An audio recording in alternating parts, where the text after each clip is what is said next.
Welcome to this video about the making of a different kind of living for the Open University Choir. We have joining us the OU Choir conductor Bill Strang, together with Liz Lane, who wrote the music for us, Judi Moore, who wrote the text, bass clarinettist Romola Smith, and Ian Every, who technically organised the recordings. Perhaps we can start with Bill and then Liz. Could you tell us something about where the idea for this work came from? Well, I suppose the origins of the work are in the cancellation of the choir's concert in March 2020, just 10 days before the concert, in which we were to have given the second performance of A Different Kind of Urban, a piece which we had commissioned from Liz and Judi to mark the 50th birthday of Milton Keynes in 2017. Liz was keen to keep in touch, and she and I ended up chatting on Zoom from time to time about anything and everything, including eventually Zoom and its limitations from music making, particularly because of the time lag makes singing together impractical. By about July, I was asking whether there was any way of using the limitations of Zoom as an advantage, but as lockdown went on, I acknowledged the inevitability of working online. It was that or nothing. In the meantime, Liz had been pursuing her own line with online music making. Yeah, I became aware of all the wonderful music making online, and I got involved myself with a Liberate band and a project called River of Time, which really involved them in their perceptions of time, and they contributed to some of the music in it as well. And also a group called Naimaz, a brass youth group up in Yorkshire. And again, that was an online consultation process which really informed the music. And a series of miniature songs with Belinda Evans, which kind of picked up on the themes of the time, and we collaborated with a lot of people. So I was doing a lot of different things, and I was sort of aware of some of the robotic elements of the online music making, and I wanted to sort of expand outside of that, and that's some of the processes that I went through, which was very enriching. We were keen to involve Judi as well because of the previous collaboration that we'd done on A Different Kind of Urban. It was like reassembling the old team, initially because we were actually thinking of reusing musical material from the earlier piece. And having worked together before was a great boon because we had a good idea how each other responded. And I had the idea of involving Romola. We'd known each other for a long time but hadn't worked together before, and the possibility seemed to be getting more remote because she now plays in the orchestra of the Royal Swedish Opera in Stockholm. But since everyone was going to be online anyway, it seemed like a good opportunity to collaborate.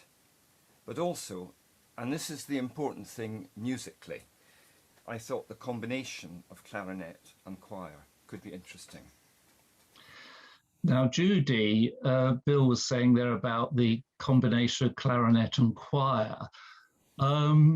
You then had a Zoom development meeting that was you, Bill, Liz, and Romola, and I believe something particularly struck you about the bass clarinet. Can you share with us what that was? Well, I'd never seen one before. It was huge, absolutely enormous, which you may get an idea of, obviously, from the fact that its range is from all the way down there, all the way up there. And Romola is a master of the instrument. And the first time I clapped eyes on it, I thought, oh, what a shame it is. We can't see this. I don't know whether we will see it in the video. I hope we can, but maybe not. That's going off on a tangent. But by that point, various points of discussion had revolved around birdsong, how it was more audible while that we were in lockdown and people were going nowhere in their cars. Birds were perhaps coming back into places they hadn't been. When we asked the choir, it was a thread there, birdsong. Maybe people were hearing robins on their allotments, you know, that kind of thing. Milton Keynes in particular is a garden city, let's be honest. It's never billed as that, but it is one. loads of green space, and it was great that this should happen. And then Romola demonstrated a trill at the top end of her register, and I was absolutely sold. I thought, well, we could certainly work with this. And so, and Liz obviously thought the same, because not only did we use the motif, but it's also the link between the three movements of the little piece. That's great. I think we need to bring Romola in on this. Had you ever done anything like this before, Romola? Or what were your thoughts as the conversations emerged? Well, I mean, I haven't been working properly for, it'll be nearly 2 years, it'll be. So I was missing playing desperately. But no, I've never done anything like this before. It was a first in many ways. I mean, I've made recordings of myself by myself for auditions before, but never when the endpoint is a finished performance, and never as a solo bass clarinet with choir. That was a really exciting idea for me. It felt like there was a lot of potential in this combination, given the huge range of the instrument, as Judi pointed out, in terms of pitch, musical color, and dynamic. And we also spoke about the strong vocal character of the sound and the use of the breath. So it was very exciting. And I think Liz was extremely successful in exploring all of this. And in the piece, I take on several roles, from a solid rhythmic and harmonic foundation for the choir, to an echo of the melody, and last but not least, as a bird, flying, singing. It's always great to be involved in the composition process from the beginning. I have done that before, and it's great because all instruments have their own strengths and weaknesses, and they're not always known by composers. I mean, there's so many of them. Being a part of the creative development allows us to really exploit the strengths, and also work around any weaknesses, and really realize the full potential of what we can work with. So it was, yeah, great. I think you're mentioning there the collaborative way that was emerging to put this piece together. And that actually extended not only among the participants here, but also to the choir itself. Now, the choir became aware of what was happening, I think it was in December, when there was a sort of choir consultation on Zoom. Bill, perhaps you could pick up on that and explain what that did. But what was the general feeling you got from the choir in response to the idea for this new piece? Well, at that stage, the choir had, mainly everyone was glad to be back rehearsing. We had started rehearsing again in November, and we had recorded a couple of familiar Christmas carols. And before that, we had recorded a short movement of Palestrina entirely remotely. The carols were then done in the context of rehearsals, and then each person going away and making their own individual recording. Nevertheless, a few of the singers, I think, found the Zoom format inimical. And in the discussion about this project, a few people didn't like the idea of being involved in a piece which dwelt on the experience of the pandemic itself. But most people were very enthusiastic about the project and eager to contribute ideas. It was a genuinely collaborative stage, with the whole choir. That's great. Liz, if we bring in Liz and perhaps Judi as well, the choir are asked to suggest words and phrases to reflect the situation of amateur singers in the lockdown. But perhaps start with Judi. Did any of these words and phrases perhaps surprise you? And how did the suggestions from the choir help shape the work that actually emerged? I have no memory of that at all. However, they must have done, because you're right, there were themes that came through. And no, they kind of weren't surprising. They weren't surprising for Milton Keynes, and they weren't surprising for Open University staff. what they were surprisingly consistent. People went walking and people went gardening. And apart from that, being Open University staff, they fell back on their own resources, which were considerable, and they coped. But it was their communing back with nature that reinforced our previous conversation about the bird song, the robin on the fork, and also led them through. So they weren't meeting people, but they were doing stuff, and they were doing manual stuff. They had reverted to hunter-gatherers in some ways, and singing hunter-gatherers. So yeah, there were threads, and they are in the piece. Yeah. But I can't remember anything specific. Liz, can you remember anything more specific than Judi? Actually, it seems quite a long time ago. I do remember sort of words coming in, and I remember seeing them, and I remember thinking, gosh, this is really, really brilliant, and I can't wait to see what Judi does with these. But it was when Judi shaped the words and we had those discussions that you know, I was kind of the next person in the process, really. I mean, I was aware of what the choir had come up with, and that was really important, but Judi was the heart and soul of this, and that's what kind of shaped the music, you know, along with the knowledge that we had Romola there as with bass clarinet, which had such a sort of focal point in the whole process as well. There was that undertow of please let us not sing about COVID in the choir. That was quite strong, and that was quite tricky, as you might imagine, since it was a piece about COVID, and we were in the middle of a pandemic, which was COVID. So I felt at that point I was a bit knitting fog, but we managed. And I don't think that the people who were very set against that were upset by it. Bill, did you get any feedback about that? Was it suitable for the ones who didn't want to do it?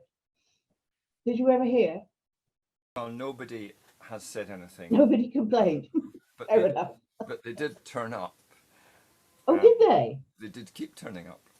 Yes, they did. Well, the complainers kept turning up. That's excellent news, because I did wonder, because it was terribly difficult to, you know, to please that thread, and still give a range of from downbeat to upbeat. You had to start somewhere. It couldn't all be on a level. Anywho, thank you. I think your words did that, Judi. I think that's part of the magic of it. But I think also that you were actually very determined, Judi, that you were going to address the situation that we were in. And I think I got the feeling that you thought it would be a kind of copping out if we didn't actually, you know, face up to that. And this is where, you know, when you then, you know, produced the quotations from Michael Tippett that were, you know, written in some cases at the time of his crisis and about what it is to make art at a time of crisis, I thought that was absolutely all, really. Judi, could you just briefly explain to us the three sections of the piece and how those three work together? Well, first, briefly perhaps pick up on what Bill said about Michael Tippett. At the same time as this project was starting, I was reading Oliver Soden's relatively recent biography, the whopping biography on Michael Tippett, and it is extremely readable.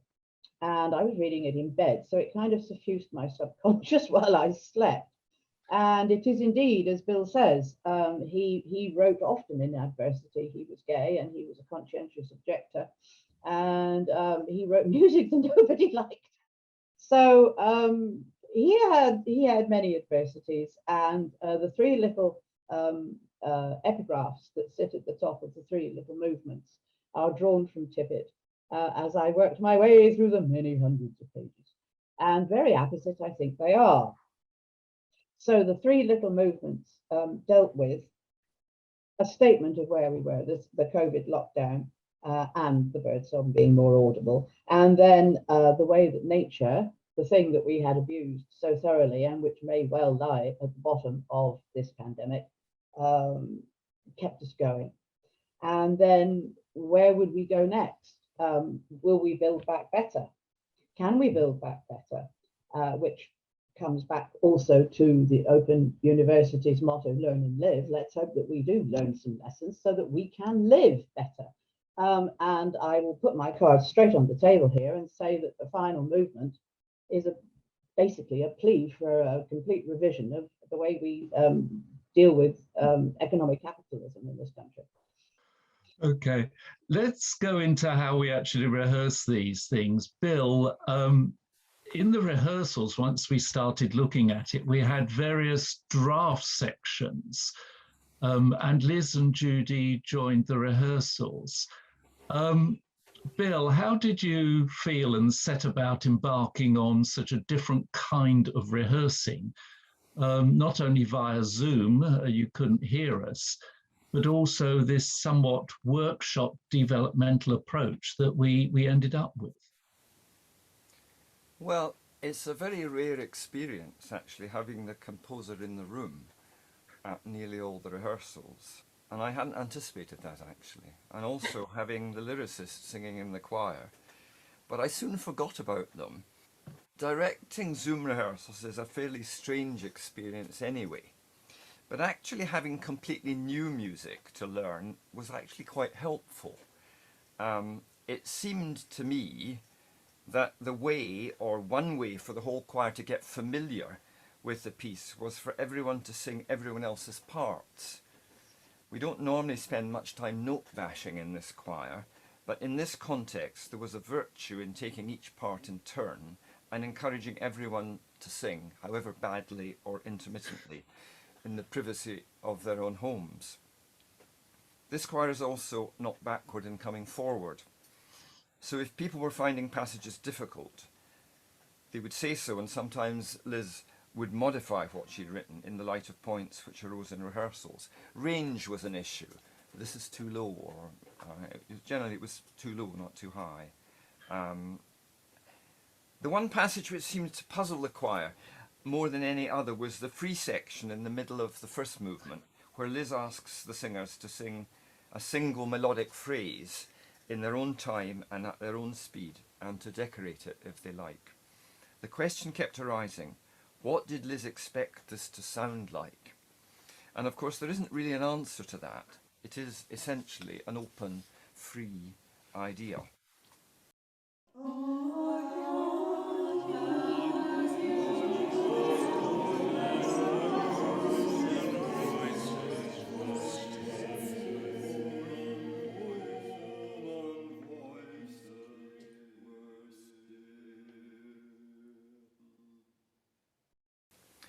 Liz actually worked on more than one movement at a time.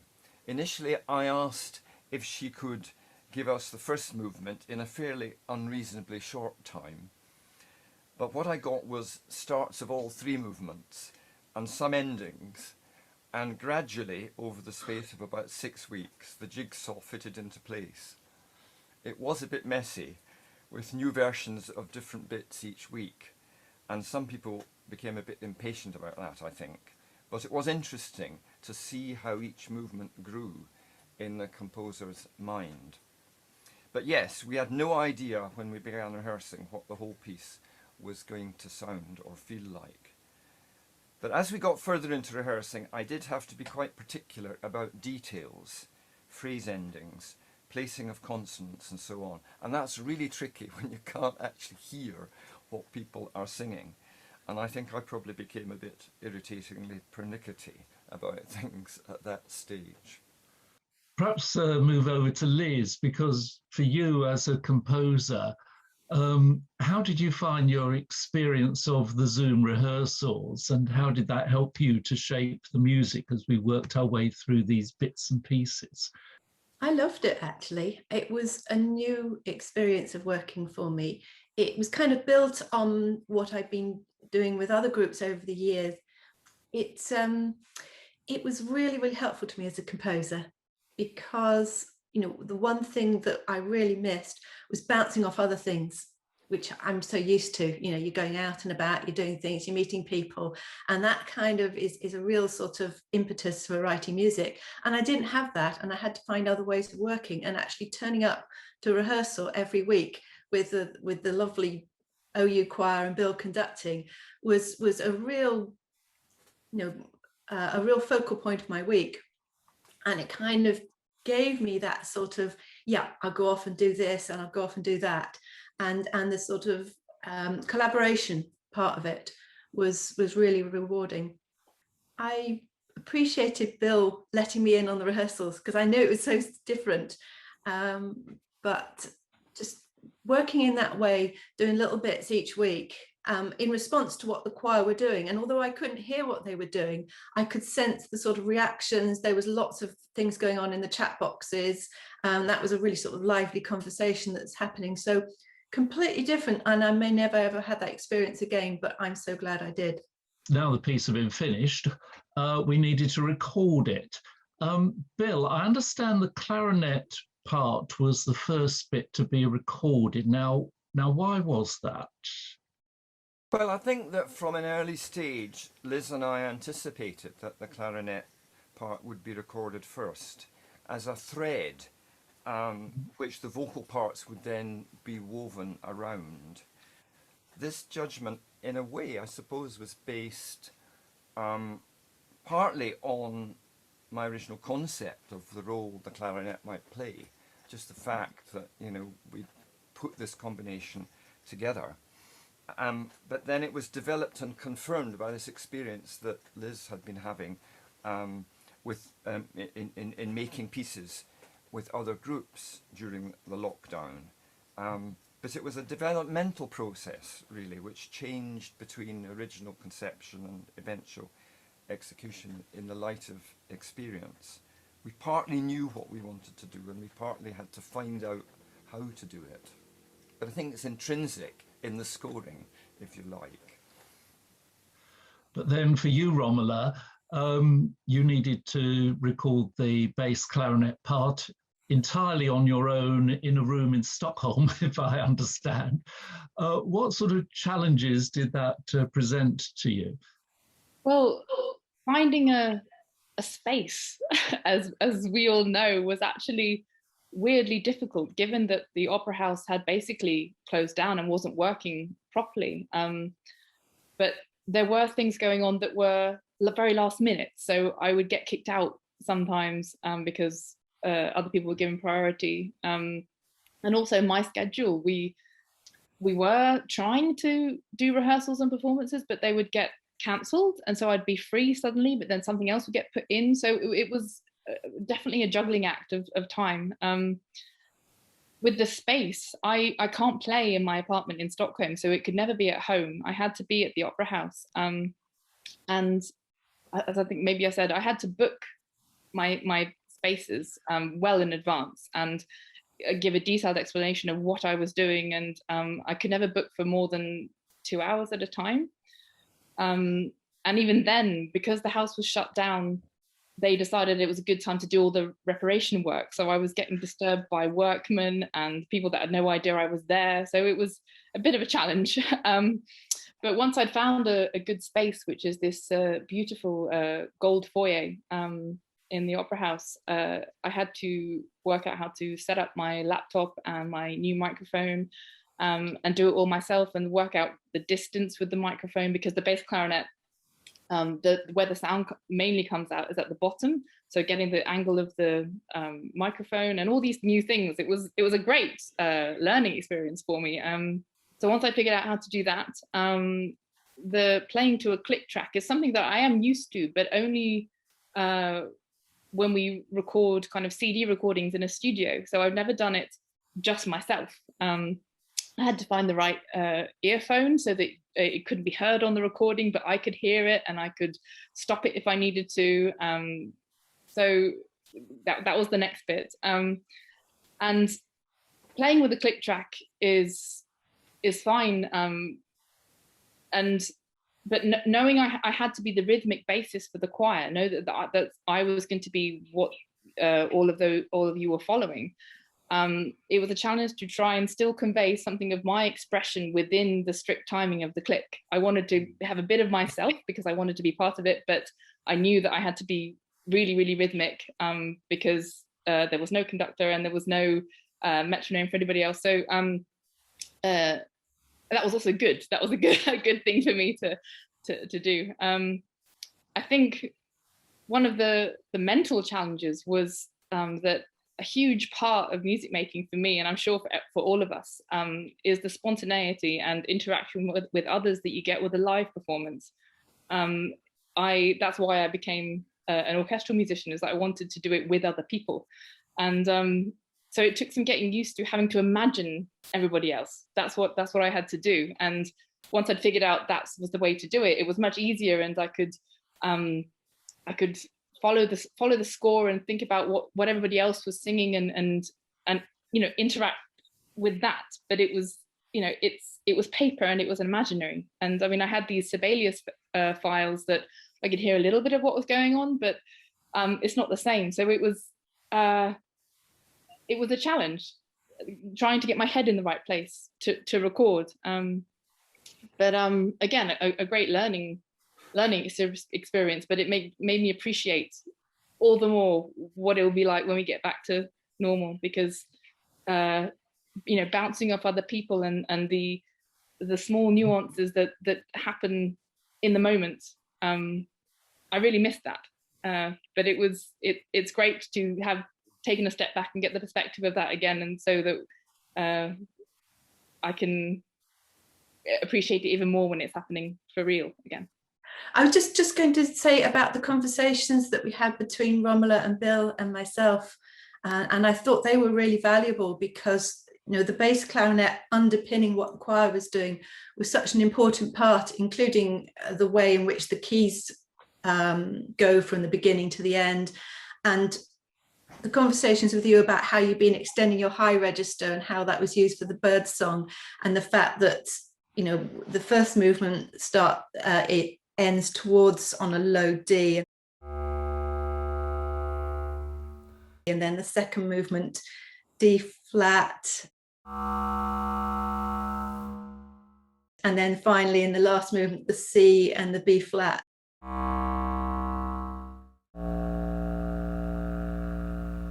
And that kind of is saying about collaborations with other people, working with other people and bouncing off. I mean, to me, having those Zoom conversations about what the bass clarinet can do and how that fitted in, I thought that was really, really valuable. I really appreciated our chats about breathing because, and you were able to work it in terms of the words, and that's not often the case. And that was part of the creative process, was working out where I could take my breath and how I was going to use the air and where it fitted in. So I thought that was really, and it makes the performance and the recording more relaxed in a way, because I'm not trying to snatch things in certain ways, and being able to talk to you about it and explain that it's the bass clarinet is huge, as Judi said, and it takes so much more air than than the normal clarinet, and so yeah, having that conversation about where and how we could fit in the breaths musically was fantastic. That's great. Thanks very much, Liz and Romola. Perhaps it'd be suitable at this point to bring Ian in, and could you explain, for the rest of us, about how the recordings were actually done for the choir? Well, unlike normal recordings and performances, the singers and Romola had to record all their parts separately, and we used, to help them with that, a guide track, which is basically an audio track which helps fill in for all the other missing participants, so they can hear a click corresponding to the conductor, and they can also hear the other singing parts on the clarinet, and bass clarinet. And on top of this, there is a piano giving them their own individual notes. So with all that, it sounds quite complicated. Can you say how the guide tracks were actually made? Well, firstly, the audio for the singing parts was created using a performance which is created by Sibelius, which is the software that Liz used to produce the score.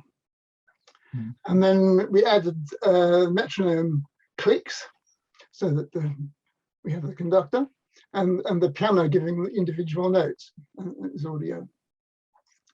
And then Romola used a guide track with just the metronome clicks to record her part. And when the clarinets had been added to the choir guide tracks, we were all very impressed with the result. But Liz was dissatisfied with some sections, just basically how the work was getting on, I mean, how the tempos were working. And so she and Bill suggested changes, mainly to nuances of tempo, etc. And I implemented these in new versions of the guide tracks. And then Romola used these to record a new version of that section. And we repeated that over and over again. It was quite an interesting and creative process. And then once we were happy with the guide tracks as they were, then Bill added introductions to each of the guide tracks to give the initial pitches and the tempo and perhaps a bit of the rhythm.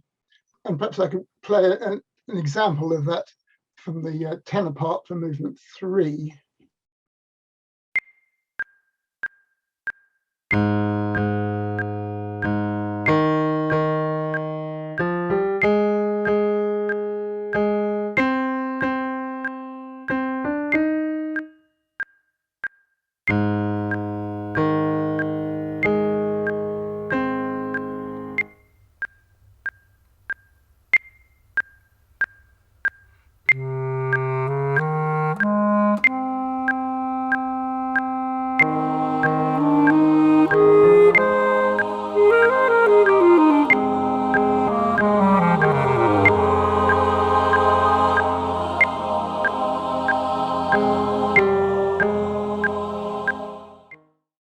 And then the singers and Romola had to record using headphones, preferably in-ear ones, so that the sound of the guide track didn't intrude upon the final recording. And then when they had completed their recording, they sent the recordings to Dennis Pym, who edited it all together, matching the dynamics and the timing, etc. And that's quite a considerable task, and he produced a very impressive final result, I think. That's technically how the thing went together, but of course we are a mixed ability choir at the Open University. Bill, I think we got quite a lot of feedback from the choir members about making their recordings. You may wish to pick up on some gems that came back. How did it actually work in practice and the feedback you got? Over to you, Bill. Well, we do have some people in the choir who sing in small groups and occasionally as soloists. And we have a few who teach or direct music in their own right elsewhere. And I think they were relatively unfazed by the experience of making these recordings. But by far the majority of people are in it because they enjoy singing with and alongside other people. And the most frequent comment I heard was that this was what people were missing, and some people reported feeling terrified at the prospect of recording their own, hearing their own voices recorded. And I think I would refer back to something Romola has said. I think it was really difficult, and despite the fact of having provided the guide tracks, it's probably really difficult for people to imagine what this piece actually feels like in reality to perform when it was completely new and they'd been rehearsing it on their own all the time. And what they were missing was this sense of being literally, physically part of a group. On the other hand, there was an upside to this as well, and some people did report that they had discovered they were doing things they never realized, and there were lessons they would take away from it, from the experience of recording, that they would use in future. And I would just perhaps finally say that I think the people who had participated in the previous two recordings, the short Palestrina piece and the Christmas carols, they found this much more approachable, much less scary than people who hadn't done it before at all.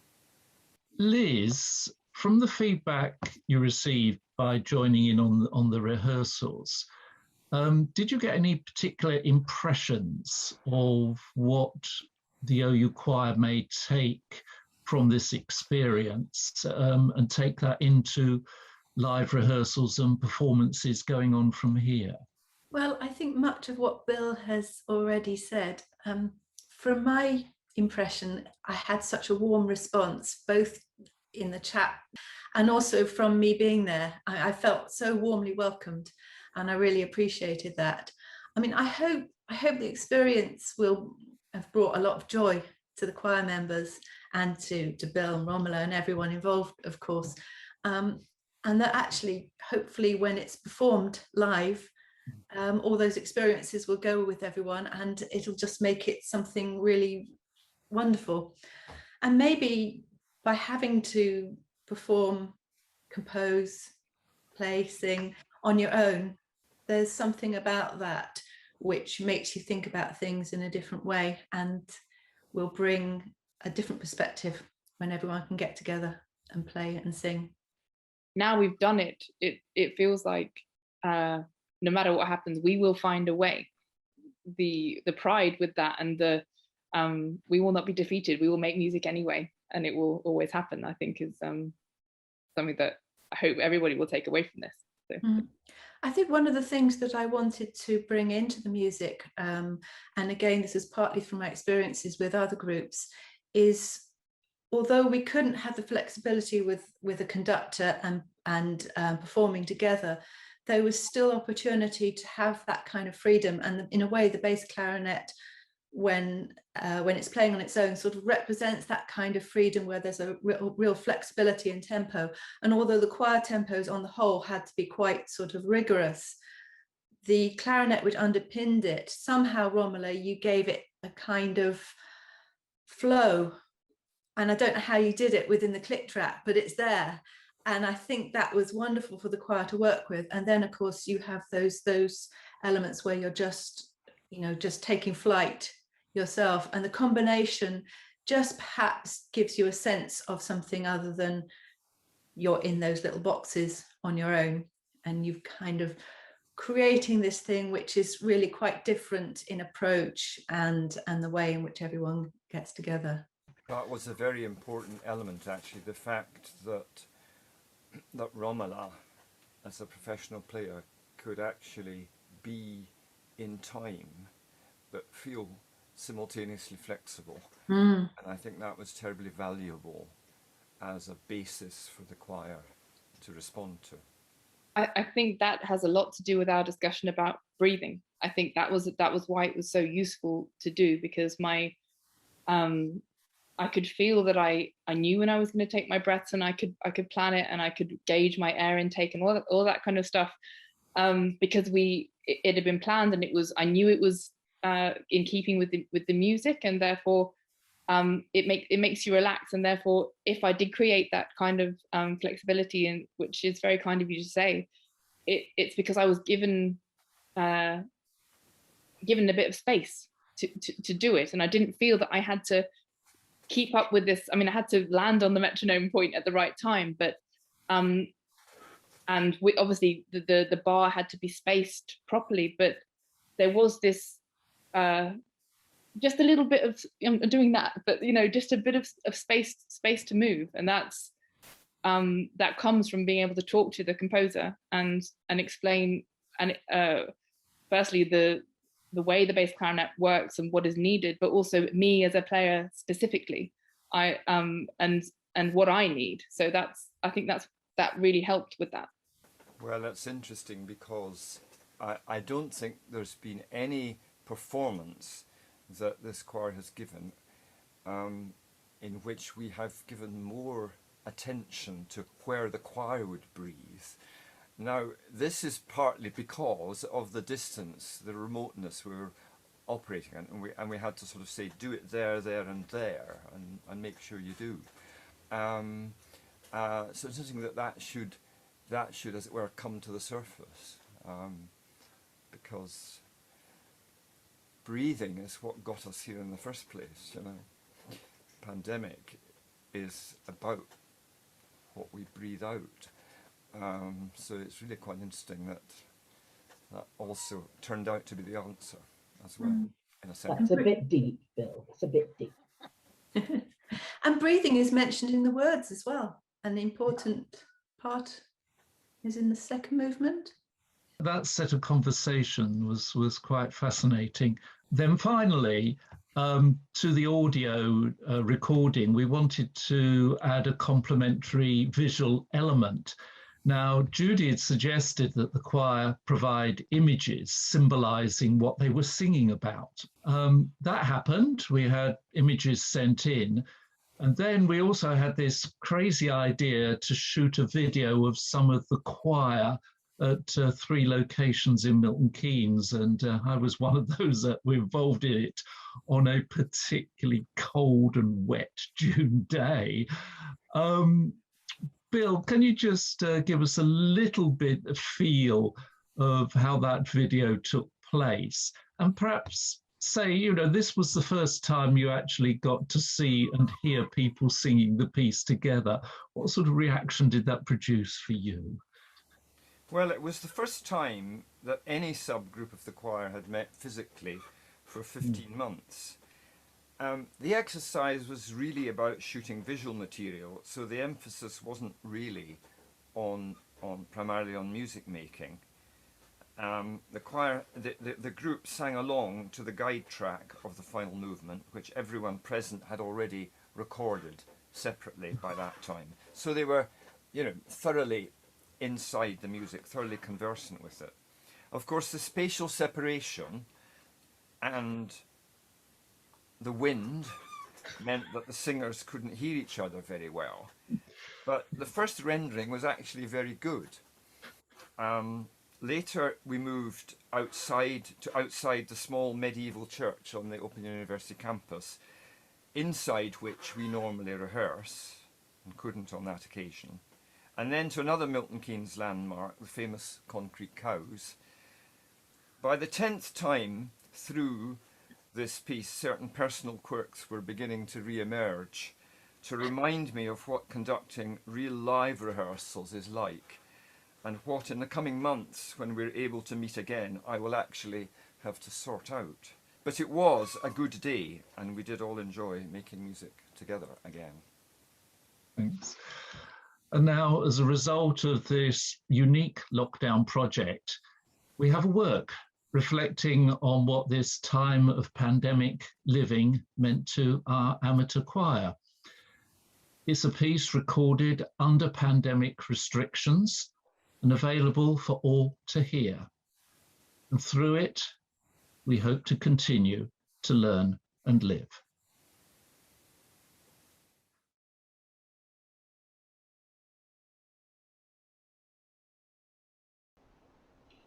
A different kind of living. A different kind of year. Must I stop singing because of the fragility of all aspiration?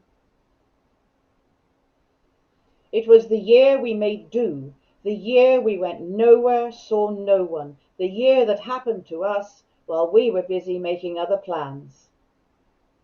The world we were used to stopped. Our human voices were stilled. Our cars and roads fell silent. Only the birds sang. A different kind of singing. The cyclical nature of the world, the shift from winter to spring. The bird song lifted up our hearts, reminded us we need to live in harmony with our world. Like Candide, we remember now how to make our garden grow.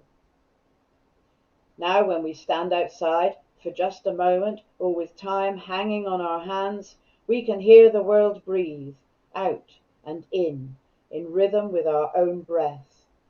Now we can hear ourselves think. A different kind of future. One brings the house down in order to clear the ground for a better one. Unlike the birds, we could no longer sing together. So, to keep on making music, we had to find another way, use our ingenuity, and here we are. For the rest, we must look deep into our hearts, expand our minds, see our horizons differently. They'll talk about our generation, how we were tested many years from now. What lessons for the future did we learn? Can we build our world back better? Can we truly learn and live?